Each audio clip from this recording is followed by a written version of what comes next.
मैं हूं शाहिद अजीज़ चिश्ती और आप देख रहे हैं SNN। खबर शामिल करते हैं चक नंबर 496 जिम्बे शोरकोट से, जहां कॉलोनी कश्मीर वाली में कब्ज़ा माफिया सरगर्म। 16 एकड़ सरकारी जगह पर नजायज़ कब्ज़ा करके फ़रोख्त की जाने लगी। इस सिलसिला में अहले इलाका की तरफ से असिस्टेंट कमिश्नर शोरकोट समेत आला हुकाम को दरख्वास्तें दी गई, मगर कोई एक्शन न लिया जा सका और कब्ज़ा माफिया सरकारी रकबा की फ़रोख्त से कखपति से लखपति बन रहा है। अहले इलाका ने SNN से गुफ्तगू करते हुए आला हुकाम से कब्ज़ा माफिया के खिलाफ फौरी कार्रवाई का मुतालबा किया है।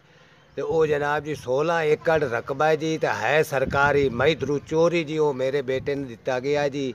एक झुग्गी उन्होंने थोड़ी जी जगह दी ने, एक झुग्गी है जी वो 2 साल तो बाद ढाई गई है जी। वो अग्गा जगह लैंड की सू जी, तो वो उन्हें अगली भी खोले को नवा उन्हें मकान पावन लगा जी, तो वो भी उन्हें अरे शहरे पाड़ दिते जी।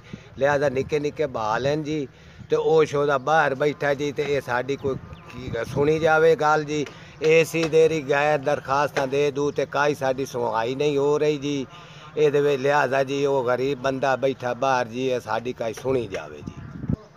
ये जनाब जी असी AC कोलू गए हैं जी, AC जनाब साड़ी नहीं पिया सुनता जी। बाज बाज तो बाहर गया, गरीब बंदे हैं जी बैठे हैं बाहर, ये साड़ी काई सुनी जावे गल।